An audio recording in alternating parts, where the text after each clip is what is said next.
आइए शुरू करते हैं अब हमारी कवर स्टोरी।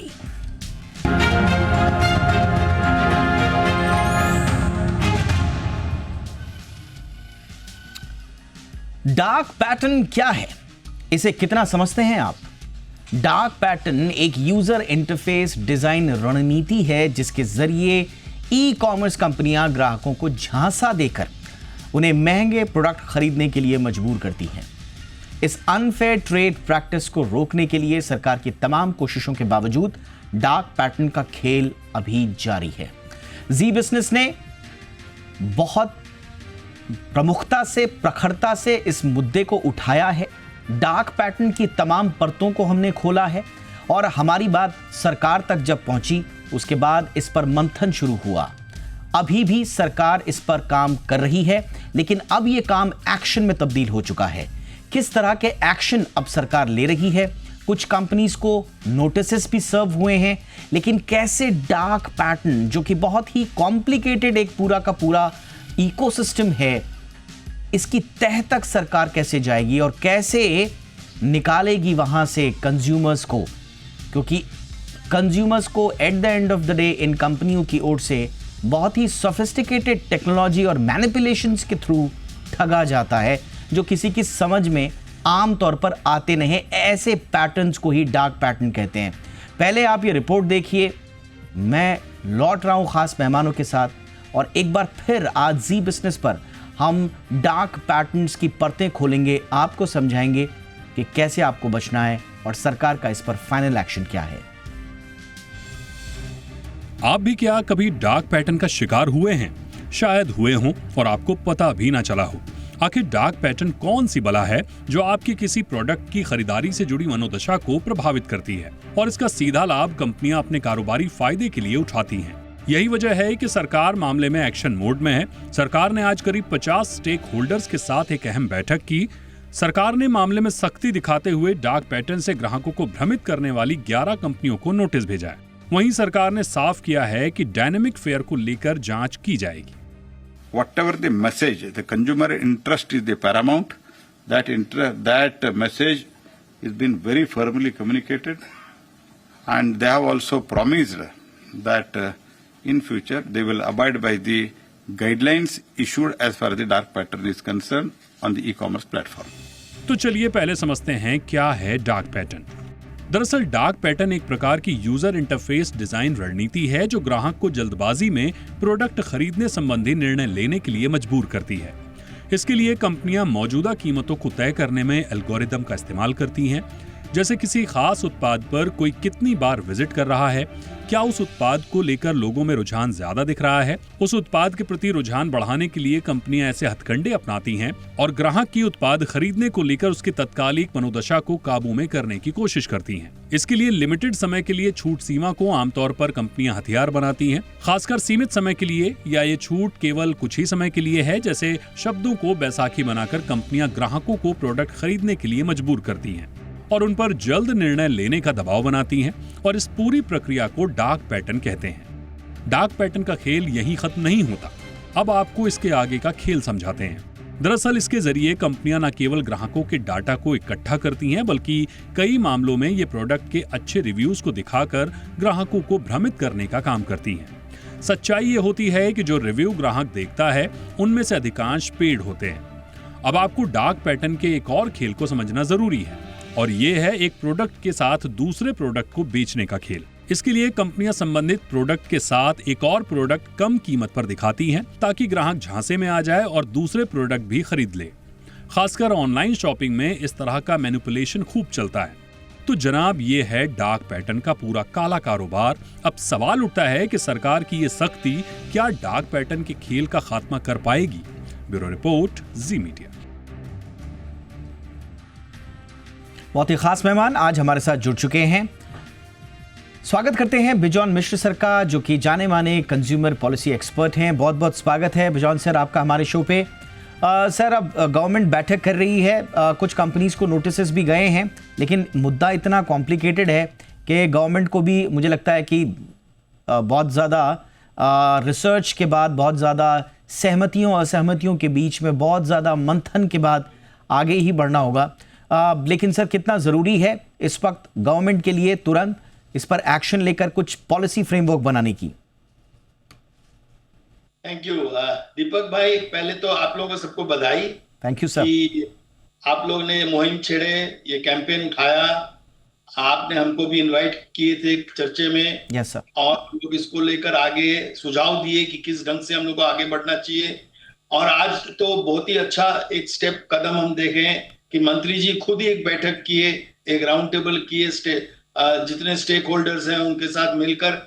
लेकिन हमको सबसे ज्यादा हैरानी इस बात का है कि अब नया कानून के तहत मोदी जी जब से आए हैं, वो सरकारी तंत्र में एक नया कानून उपभोक्ता संरक्षण अधिनियम के तहत एक अथॉरिटी बनाया है। और उस अथॉरिटी का काम है कि जो मंत्री जी कहा है कि जो गाइडलाइंस निकाले हैं उसका किस ढंग से इम्प्लीमेंटेशन सक्रिय रूप से हो सके।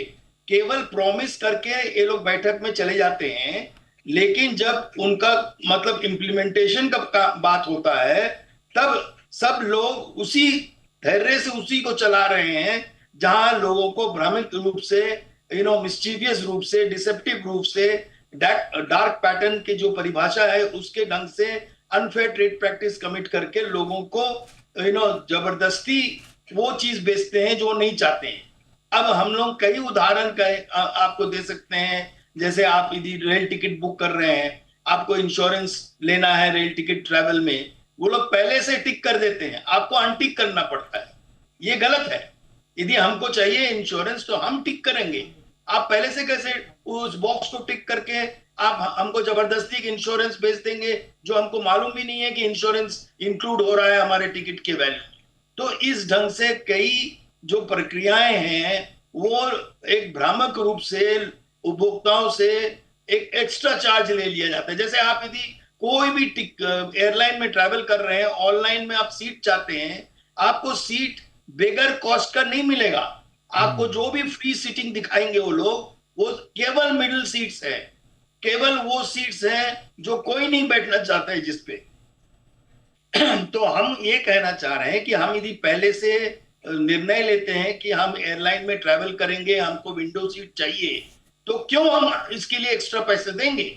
हम पहले से अपना आइटिनरी बना रहे हैं, पहले से हम अपना ट्रैवल बुकिंग कर रहे हैं, एडवांस में पैसे दे रहे हैं, तो हमको फ्री सीटिंग मिलनी चाहिए जहां हम चाहते हैं बैठने के लिए। हमारा चॉइस को क्यों वो लोग उल्लंघन कर रहे हैं, जो एक उपभोक्ताओं का अधिकार है। और हर चीज के लिए 200 रुपये के लिए हम थोड़ी 50,000 रुपया खर्चा करेंगे कोर्ट में जाकर नालिश करने के लिए और उसका मतलब क्षतिपूर्ति लेने के लिए। हम नहीं चाहेंगे ये। हम ये चाहेंगे कि सेंट्रल कंज्यूमर प्रोटेक्शन अथॉरिटी इस ढंग से काम करें जैसे उनका हम रिपोर्ट में देखे 23-24 में 99 शो कॉज नोटिस भेजे हैं और केवल 36 पे उन्होंने एक ऑर्डर पास किया है। हम ये कह रहे हैं ऑर्डर पास क्या, वो तो 1 लाख रुपया फाइन कर रहे हैं, 50,000 रुपया फाइन कर रहे हैं, लेकिन ये लोग करोड़ों में कमा रहे हैं। वो तो मुस्कुराते हुए 1 लाख रुपया 50,000 रुपया देते हुए चले जाएंगे।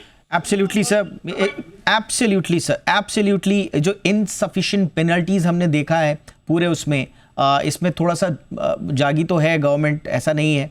Consumer protection act 2019, CCPA guidelines, dark patterns को लेकर अलग से गाइडलाइंस, 13 तरह के डार्क पैटर्न्स को आइडेंटिफाई भी किया गवर्नमेंट ने, लेकिन उसके बावजूद जो पेनल्टीज़ हैं डार्क पैटर्न को वायलेट करने के लिए वो इतनी डिटरेंट नहीं है कि जो लार्ज कॉरपोरेशंस हैं जिनके पास ज़बरदस्त रेवेन्यू स्ट्रीम्स हैं उनके लिए तो कुछ नहीं है ये सब चीज़ें। तो इसलिए आपको लॉ इन्फोर्समेंट को और गहरा करना होगा और साथ ही साथ पेनल्टीज़ को भी आपको स्ट्रॉन्ग करना पड़ेगा ताकि एक डेटरेंट वो बन पाए। बहरहाल अमित दुबे हमारे साथ जुड़ चुके हैं, जाने माने साइबर और AI एक्सपर्ट। बहुत बहुत स्वागत है अमित जी आपका।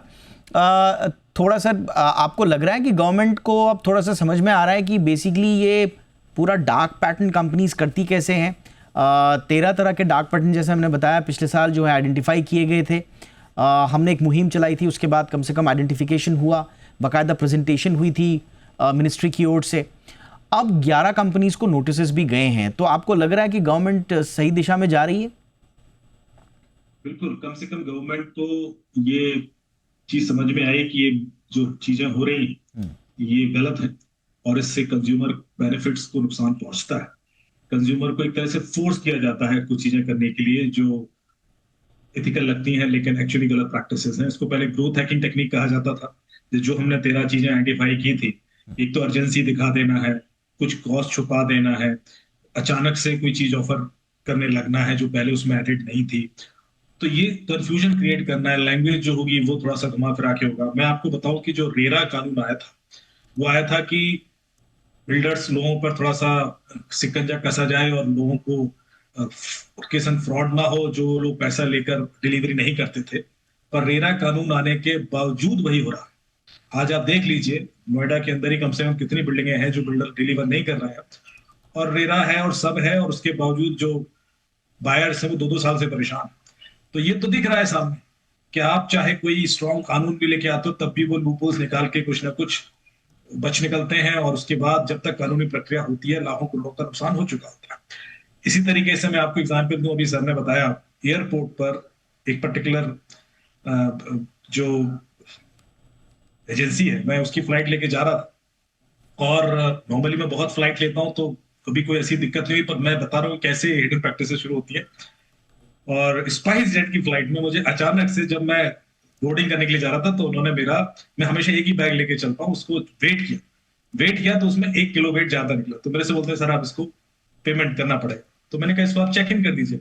बोले नहीं हम चेक इन नहीं कर सकते। क्यों?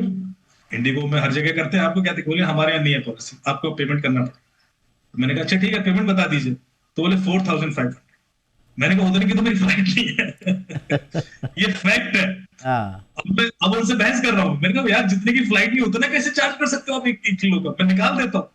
तो मतलब मेरी सोचिए कितना, और जब मैं बोर्ड कर रहा हूँ और उन्होंने इतना हैरेस किया उन्होंने मुझे कि मुझे अल्टीमेटली एयरपोर्ट अथॉरिटी को फोन करना पड़ा, बिकॉज मैं जानता हूँ लोग। मैंने कहा सर ये तो नहीं हो सकता। फिर उसके बाद पुलिस ने इंटरव्यू किया, जब आया कि मामला सुलझा। अब आप बताइए कि आप, और ऐसा नहीं कि मैं अकेला था, ऐसा कम से कम ऐसे 10-12 लोग लाइन में खड़े थे जिनके संग ये हो रहा था, और सारे फ्रस्ट्रेटेड थे। एक डॉक्टर थे एम्स के, कुछ थे, सबको परेशानी हो रही थी कि ये कैसे कर सकते हो आप? ऑप्शन दीजिए ना कि आप चेक इन कर दीजिए। बोले नहीं चेक इन नहीं करेंगे, आप पेमेंट करके जाइए। तो ये कुछ चीजें हैं जो हिडन होती हैं, और जिसकी बेस पर कस्टमर हमेशा परेशान होता है, वो सरेंडर कर देता है, कहता है ठीक है यार क्या कर सकते हैं। एक अमित जी मैं इस पे जोड़ना चाहूंगा, एक डार्क पैटर्न के साथ साथ ना एयरपोर्ट पे कभी आप देखना एक डार्क इकोसिस्टम भी होता है जो मैंने फेस किया है। मतलब इधर से तो आपको हैरेस किया जाएगा, ऐसा आपके साथ किया जाएगा कि आपकी वजह से लोग परेशान हो रहे हैं तो जल्दी कीजिए। जो फॉल्स अर्जेंसी, ये भी होता है, अर्जेंसी दिखाई, अरे अर्जेंसी, ठीक है तो फिर आप रहने दीजिए। मतलब एक तरीके से ह्यूमिलेशन किया जाता है। एब्सोल्युटली। अच्छा उसके बाद आपको हाँ अमित जी, उसके बाद अगर आप वहां से निकले और आपने सोचा चलो आपको चेक इन की इजाजत दे दी, तो मान लीजिए आप गए बगल की दुकानों में, आप गए जो शोरूम्स वगैरह होते हैं वहां पर आप बैग लेने जाइए, वहां पर कभी भी आपको बेसिक बैग नहीं मिलेंगे। वो सारे के सारे बैग्स होंगे, बड़े मतलब महंगे बैग होंगे। तो पता चल रहा है उतने का टिकट नहीं है जितने का आपको बैग खरीदना पड़ रहा है, क्योंकि वो जो छोटा मोटा थैला होता है जिसे हम कहते हैं ना कैरी बैग, वो उन्होंने नहीं रखे होते हैं, क्योंकि उनको मालूम है कस्टमर आएगा यहाँ पे अर्जेंसी में आएगा और इसको अगर ये बैग लेना है। तो ये पूरा का पूरा डार्क इकोसिस्टम जो है एयरपोर्ट पे बनता है। Please continue. मैं बता रहा हूँ कि मैं कई लोगों को उस समय कॉल कर रहा था, तो एक ने मुझे सलाह दी, देखिए बड़ी फनी। उसने कहा कि एक काम कीजिए, अपना सामान एयरपोर्ट पर छोड़ के चले जाइए। उससे क्या होगा कि वो खोया पाया विभाग में आएगा, वापस आना तो करेक्ट कर लेना। ये अच्छी ट्रिक बताई आपने।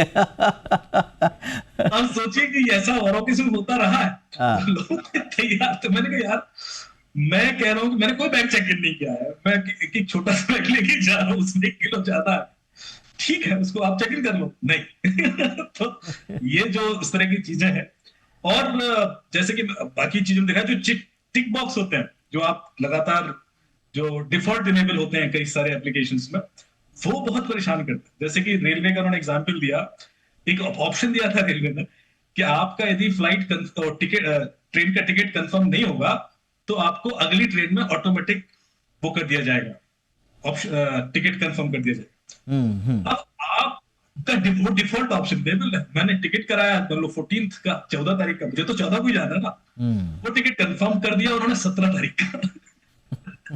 और मुझे कोई इन्फॉर्मेशन नहीं है, मैं 14 को ट्रेन में चढ़ गया हूं और फिर मुझे पता पड़ा यार ये तो 17 का कंफर्मेशन। तो इस तरह के जो डिफॉल्ट इनेबल वाले फीचर हैं उससे बहुत प्रॉब्लम होती है, बहुत क्या हो सकता है। और मेरे ख्याल से ये प्रॉपर नोटिफिकेशन के संग ही होना चाहिए कोई भी फैसिलिटी कितनी बड़ी मुसीबत बन जाएगी कि इस व्यक्ति के लिए इस तरह के डिफॉल्ट टैक्स ऑप्शन से बहुत लोगों को समझ में नहीं आता उस वक्त।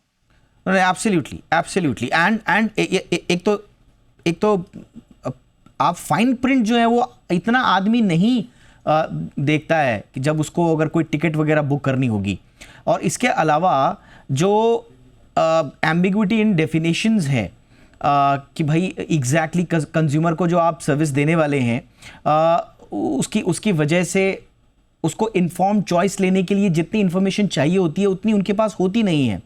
दूसरा, एक कंफर्म शेमिंग है डॉक्टर मिश्रा, एक कंफर्म शेमिंग है, मतलब एक आप चूज कीजिए कि आप इंश्योरेंस लेंगे या नहीं लेंगे, और उसमें वो लाइन ऐसे लिखते हैं no I don't want to save money या I want to risk my life. तो इस तरह से दिखाएंगे कि कि वो आपके अंदर गिल्ट पैदा कर देंगे कि I want to risk my life, I want to risk my family's life. तो आप बोलेंगे कि ओह रिस्क तो मैं ले रहा हूं। तो ये एक शेमिंग टाइप का होता है जो आप खुद से फिर सवाल पूछते हैं, फिर आप कहते हैं कि नहीं मैं ऐसे कैसे कर सकता हूं, फिर आप वापस जाएंगे वहां पर क्लिक करेंगे और फिर जबरदस्ती का वो इंश्योरेंस ले लेंगे या जो भी आपको वहां पर सर्व किया गया है। तो people are made to push into purchases. तो ये सर इस पर गवर्नमेंट, आपको लगता है कि जिस ट्रैक पर जा रही है गवर्नमेंट के लिए इजी होगा कि इस तरह पे जाना? मिश्रा सर, अभी आप एक चीज ऐड कर दो। आप जी इंस्टाग्राम पे देखिए, आपको भर के ऐसे प्रमोशंस दिखेंगे कि 1500 रुपए में लैपटॉप ले जाइए, 3000 रुपए में ब्रांड न्यू मैक का लैपटॉप ले जाइए। मैंने कुछ देखने शुरू किया तो मैं कंफ्यूज हो गया, मैंने कहा ये दे कैसे सकता है, वो दिखा रहे हैं।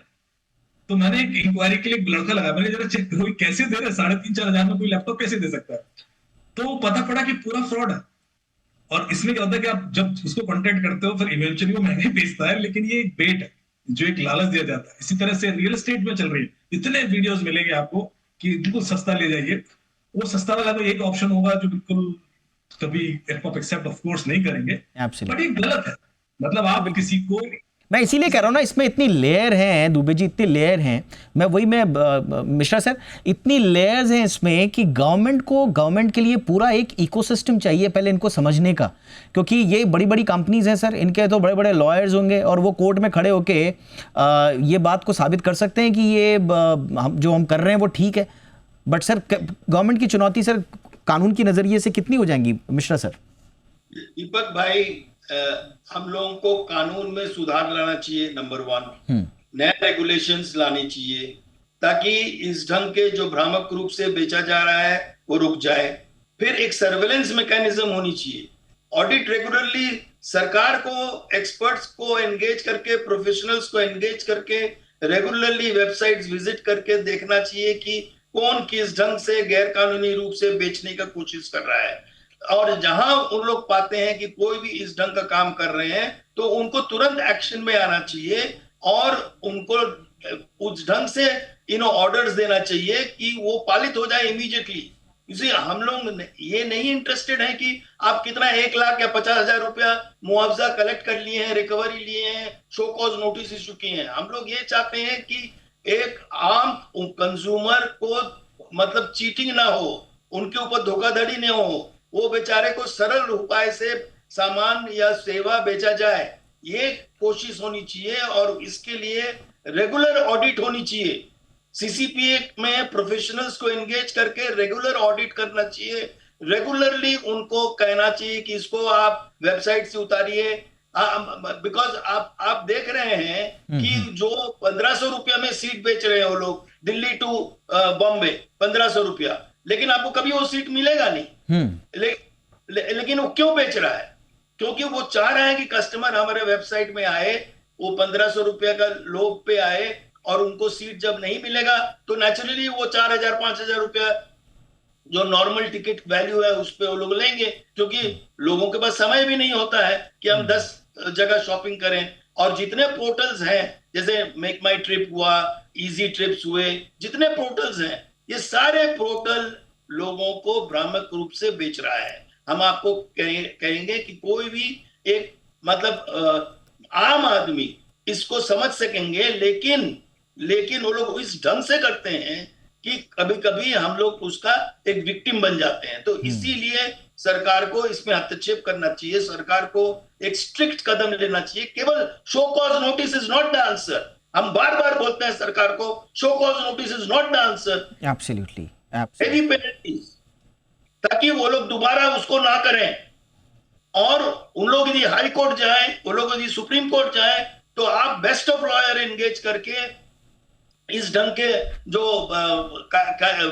गैर कानूनी काम कर रहे हैं उसके अगेंस्ट में उनको एक बिल्कुल एक डायरेक्शन लाना चाहिए सुप्रीम कोर्ट से, ताकि वो लोग फिर कोर्ट के सामने स्टे ऑर्डर पे ना जाएं, ताकि उनके ऊपर वो जो हम लोग फाइन इंपोज कर रहे हैं एब्सोल्युटली से वो बच सके। उनको न बचने के लिए सरकार को एक बहुत कड़ी रूप लेनी चाहिए। बहुत सारे हैं सर, आपने बिल्कुल सही कहा, बट गवर्नमेंट को भी एक कंज्यूमर के एंगल से और ज्यादा सोचना पड़ेगा, कंज्यूमर के लेवल तक आना पड़ेगा। अब कैसे हम ये समझाएं बतौर कंज्यूमर, अमित जी मैं कैसे समझाऊं गवर्नमेंट को कि अगर मैं किसी टिकट को बुक करने जाता हूं, मेरे को वो जब मैं उसको सर्च करता हूं तो वो दिखाता है 4999, और जब मैं उसको कंफर्म करता हूं फाइनली, जब उसका पेमेंट होना होता है तो वो करते करते वो 8,000 का हो जाता है। अब लगभग आप मान के चलिए 30-40% और कई मामलों में तो दुगने हमको पेमेंट देने पड़ते हैं। अच्छा, किस बात के हम पेमेंट दे रहे हैं भाई? कन्वीनियंस फीस, ये फीस वो तो जोड़ते हैं, वो एक्स्ट्रा वो होता है। अब मुझे बताइए कि विंडो सीट का मैं एक्स्ट्रा क्यों दूं? हमारा सिंपल सा सवाल ये है कि विंडो सीट अगर मुझे चाहिए, उसमें अगर कोई एक्स्ट्रा लेग रूम है, अगर हवाई जहाज का एक्स्ट्रा फ्यूल लग रहा है उसमें, कोई एक्स्ट्रा एडेड सर्विसेज आ रही हैं, तो तब तो मैं उसका सीट दूंगा। तो ये जो एक्स्ट्रा चार्ज का पूरा गेम है, ये पूरा अपॉर्चुनिस्टिक है, ये यूजर प्रेफरेंसेस को एक्सप्लॉइट करने का एक तरीका है। लेकिन गवर्नमेंट क्या यहां तक जा पाएगी इस तरह के? अमित जी देखिए, कहीं से तो शुरुआत करनी पड़ेगी, और ये चीजें इतनी ज्यादा है, और जैसे आपने कहा कि पूरी तरीके से कर्व करना मुश्किल होगा, क्योंकि सामने वाले भी जैसे आप बेस्ट लॉयर लेके आते हैं और अपने प्रोविजंस प्रोस्पेक्ट्स सारे डिस्कस करेंगे। लेकिन आप आज की डेट में जिस फ्लाइट की है बात कर रहे हैं, आप अपनी टिकट, वो जो सीट है पहले कंफर्म कर ही नहीं सकते। वो डिफॉल्ट ऑप्शन ही आएगा और उसमें एक ही आपको वो मिलेगा जो आप चेंज कर सकते हो, बाकी सारे ऐसे दिखेंगे ऑलरेडी सिलेक्टेड है, बुक्ड है, और फिर पेड होंगे ऑप्शन।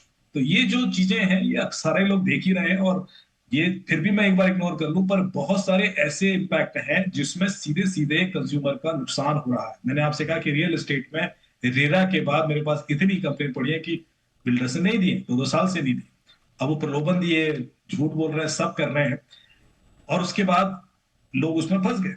तो इस तरह से हर इंडस्ट्री के अंदर एक प्रैक्टिस चल रही है कि आप किसी तरह कंज्यूमर को बेवकूफ बना लो और फिर डिले करते जाओ। किसी ने, आपने बिल्कुल सही कहा अमित जी, किसी ने आज तक ये चेक नहीं किया, जो बड़े बड़े बिल्डर्स होते हैं वो लिखते हैं कि ओनली 1 यूनिट लेफ्ट, है ना, ये जो ठप्पा लगाते हैं। कितने लोग रियलिटी में ये चेक करते हैं कि सच में क्या वहां पर 1 यूनिट ही बची है, और जब उसको false urgency, fake scarcity, urgency बता दिया जाता है, उसके बाद पता चला कि वो वहां उसका गृह प्रवेश भी हो गया, उसके 2-3 साल तक जो उसके आसपास के 5 फ्लैट अभी भी खाली पड़े हुए हैं, उस पे लोग आ रहे हैं देखने के लिए। बिल्कुल, ये होता ही है। ये इतना अर्जेंसी दिखाना भी इसमें प्रैक्टिस में है, जो हमने लिस्ट की हुई थी 30, अननेसेसरी अर्जेंसी दिखाना, पैनिक क्रिएट कर देना कि बस बस बस खत्म हो जाएगा, अब तो मिलेगा नहीं, अब तो आप फोमो क्रिएट कर देना। ये सारी चीजें ह्यूमन साइकोलॉजी को एक्सप्लॉइट करने के लिए इस्तेमाल होती है, और एक तरीके से गलत है, खासतौर से जब ई कॉमर्स वाले इसको करें। एंटरटेनमेंट के लिए करें तो फिर भी समझ में आता है, आप सीधे सीधे बेनिफिट उठा रहे हैं, उससे पैसा ले रहे हैं, तो ऐसे में ये एक फ्रॉड की तरह ही। एब्सोल्युटली। और रियल स्टेट में अमित जी एक और है जो उसको मैं वाकई में मेंशन करना चाहूंगा यहाँ पे, जो एक तरह से फोर्स्ड कॉन्टिन्यूटी है। अब अगर मैं एक मकान देखने के लिए जा रहा हूं, मुझे सिर्फ पता करना है कि दिल्ली एनसीआर या मुंबई में फ्लैट्स की अभी कीमत क्या चल रही है, बट बेसिक इंफॉर्मेशन के लिए भी मुझसे मेरा फोन नंबर मांगा जाता है, मेरा ईमेल मांगा जाता है। अब इस बेसिक इंफॉर्मेशन के लिए मेरे फोन नंबर और ईमेल की आपको क्या जरूरत है? ये सीधा एक तरह से आप मेरी परमिशन के बिना या मेरे वॉलंटियर किए बिना आप फनल्स अपने लिए जनरेट कर रहे हैं, आप फनल्स बना रहे हैं अपने लिए, और उसके बाद लगातार आपकी ट्रिगरिंग स्पैम कॉल्स आएंगी, एजेंट्स के कॉल्स आने शुरू हो जाएंगे, बिल्डर्स के कॉल शुरू हो जाएंगे। अब इसमें तो मेरा कोई गुनाह नहीं है, ये साफ तौर पर एक डार्क पैटर्न है, but I don't know government किस लेवल तक वहां पे जा पाएगी। कुछ ऐड करना चाहेंगे सर? बिल्कुल। और मैं इसलिए कहना चाहता हूँ कि सरकार कोशिश करती है, लेकिन वो कोशिश धरातल पर उस तरह से इम्पैक्ट करती नहीं। किसी भी कंज्यूमर, बाकी जो कंज्यूमर लॉबी बने वहां पे भी मैं देखता हूँ। मैं अपना एक और एग्जांपल देता हूँ। एक ज्वेलर से मैंने एक बार चेन खरीदी और उसने लिख दिया कि वो 22 कैरेट है। हमने चेक कराया, वो 17 कैरेट निकली। अब मैं गया उस ज्वेलर के पास कि ऐसा कर लीजिए, तो बोलता है कि पहले बहस की उसने, तो फिर मैंने पुलिस कंप्लेंट करने की धमकी दी। तो बोलता है ठीक है, आपने पैसे बेइज्जती करके ले जाइए, अपने पैसे वापस से करके। मैंने कहा अरे आप एक तो फ्रॉड कर रहे हो, ऊपर से आप ऐसे भी ट्रीट कर रहे हो। तो मैंने कंज्यूमर फोरम में कंप्लेंट कर दी। आप मानोगे नहीं, गुंडे आए मेरे घर पे, ऐसे वो कंप्लेंट पहुंची और उन्हें थ्रेटन किया पाकर कि देखिए आप इतने से पैसे के लिए इतना पंगा मत लीजिए, आप इसको जानते नहीं है। And I had to withdraw my complaint. ये 2007-8 की बात है। अब मैं ये कह रहा हूँ कि ये प्रैक्टिसेस चल रही है, जहां पर भी आप कंज्यूमर फंसता है, बेचारा वो अकेला पड़ जाता है। मैंने अभी आपने बिल्कुल सही कहा। अभी इंश्योरेंस क्लेम्स का हमने अभी भांडाफोड़ किया था कि कैसे इंश्योरेंस क्लेम अगर किसी ने किए हैं तो उसके बाद उनके वेरिफिकेशन के लिए थर्ड पार्टीज को हायर करती हैं बड़ी बड़ी इंश्योरेंस कंपनीज, और वो घर पे आके, डॉक्टर मिश्र सर आपके पास भी आ रहा हूँ मैं, और वो आपके घर पे आते हैं, आपको हैरेस करते हैं, एम्बैरेस करते हैं, पूछते हैं कि आपने इसी हॉस्पिटल से क्यों इलाज कराया, आपके पास कोई दूसरा ऑप्शन नहीं था क्या, कौन कौन लोग थे जब आप हॉस्पिटल में गए। और ये लोग वो हैं जो कंपनीज तो मना कर देती हैं, कंपनीज कहती है हमने नहीं भेजे, और ये थर्ड पार्टी के गुंडे होते हैं जो हायर किए गए होते हैं और लोगों के घर में जाके हैरेसमेंट इनका होता है। एंड देन ये क्लेम, ये सब कुछ चल रहा है। And last and but not the least, जो सबसे खतरनाक इनका है, हार्ड टू एग्जिट ट्रैप। आप किसी भी सब्सक्राइब कर लीजिए किसी भी ऐप को, किसी भी सर्विस को, बोलेंगे कि एक क्लिक में आपका सब्सक्रिप्शन आ जाएगा। आप अगर उससे नाखुश हैं, अनसब्सक्राइब करना चाह रहे हैं, आप समझ लीजिए नाकों चने चबवाने पड़ेंगे आपको, तब भी जाके आप एग्जिट नहीं कर पाएंगे या उसको अनसब्सक्राइब नहीं कर पाएंगे। मिश्र सर आखिर में कुछ ऐड करना चाहें? भाई हमने खुद एक्सपीरियंस किया कि जब आप सब्सक्राइब करते हो बहुत आसानी से सब्सक्रिप्शन हो जाता है, आपके क्रेडिट कार्ड के थ्रू से या आपके बैंक के थ्रू से। लेकिन जब आप अनसब्सक्राइब करना चाह रहे हो तो बैंक मना कर देता है। बैंक कहते हैं हम नहीं कर सकते हैं, आप जहां से सर्विस लिए हो वो जब तक हमको कहेंगे नहीं हम आपका बंद नहीं कर सकते हैं रिन्यूअल्स। अब ये कहाँ का कानून हुआ हमको नहीं समझ में आया। बैंक में मेरा पैसा है, हम बैंक को कह रहे हैं कि आप पैसा हमारा मत दीजिए, लेकिन बैंक उल्टा हमको ये कह रहे हैं आपका कहने से हम बंद नहीं करेंगे, जो जिनको आप सब्सक्राइब किए हो उनको कहना पड़ेगा कि आप इसको बंद कीजिए तब हम बंद करेंगे। ये कौन सा कानून हुआ? और हम इसको कई बार सरकार के सामने उठाए हैं, लेकिन अभी तक सरकार इस पे कोई कानूनी रूप नहीं लिया है, कोई इस पे ऑर्डर नहीं लाया है, कोई भी हस्तक्षेप नहीं किया है, कोई भी इंटरवेंशन नहीं हुआ है, और वो वहीं का वहीं पड़े हुए हैं। आज भी यदि आप जैसे बोल रहे हो, यदि आप गलती से सब्सक्राइब कर दिया कोई भी सेवा को लेकर ऑनलाइन, आप उसको अनसब्सक्राइब नहीं कर सकते जब तक वो सर्विस प्रोवाइडर आपका बैंक को नहीं इंस्ट्रक्शन देंगे कि इनको अनसब्सक्राइब कीजिए, और वो कभी नहीं करेगा क्योंकि उनको आसानी से पैसा मिल रहा है year after year, even if they are giving you poor service, उनको वो कीमत रहा है जो उनका हक नहीं है जिसपे। और हम उस कीमत के लिए, हम वो बार बार यही चीज बोल रहे हैं, हम 500 रुपया रिन्यूअल के लिए हम 50,000 रुपया थोड़ी खर्चा करेंगे कोर्ट जाकर, क्योंकि अभी भी कई डिस्ट्रिक्ट कमीशन, स्टेट कमीशन में चले गए। अभी जो ऑनलाइन भी शिकायत जो शुरू किया गया है वो नहीं कंज्यूमर फ्रेंडली है, कंज्यूमर नहीं उसको चला पा रहा है घर बैठे। उनके पास तो उस ढंग का क्षमता नहीं है जो सरकार मतलब उम्मीद कर रहे हैं आम उपभोक्ताओं से। उनको और भी सरल करना होगा, उनको ये सारे प्रक्रिया को उस ढंग का ट्रांसपेरेंसी लाना होगा कि हम जो पैसे दे रहे हैं हक हमारे ऊपर होनी चाहिए, हम वो देना चाहें। Absolutely sir, absolutely sir. देखिए ये हमारी रैपिडली डिजिटाइजिंग इकोनॉमी है, डिजिटल इंडिया, डिजिटल भारत, हम बहुत ज़बरदस्त तरीके से काम कर रहे हैं, बट एक एथिकल डिजिटल इकोसिस्टम डेवलप करने के लिए आपको एड्रेस करना होगा हर हाल में ये जो डार्क पैटर्न्स हैं, ताकि जो डिजिटल जो हमारे राइट्स हैं वो इंटैक्ट रहें। और अभी तक तो ऐसा लगता है कि लेजिस्लेशन और इन्फोर्समेंट जितना भी अभी तक रहा है वो बहुत ज़्यादा डिसअपॉइंटिंग है, बट देखते हैं। अभी तो हम पूरी तरह से मैनिपुलेशंस के लिए एक्सपोज्ड हैं कंपनीज के सामने, वो करती रहेंगी। हम सिर्फ उम्मीद जाहिर कर सकते हैं गवर्नमेंट से कि जल्द से जल्द इस दिशा में ठोस कानून बनाएं। हम इस बात को भी समझते हैं कि गवर्नमेंट के सामने बड़ी चुनौती है डार्क पैटर्न्स को समझना और उस पर एक कानून बनाना, बट अब हम तो ऑल द बेस्ट ही कह सकते हैं कि जल्दी से जल्द बनाइए। और जो हमारे दोनों मेहमान ने, जी सर, जो दोनों मेहमानों ने जो इनपुट दिए हैं उनका ध्यान रखे गवर्नमेंट, इसी उम्मीद के साथ बहुत बहुत धन्यवाद। अमित दुबे जी, वक्त निकाला आपने, thank you sir. Bison Mishra sir, thank you so much sir for your continuous support and insights, thank you sir. ये थी हमारी कवर स्टोरी।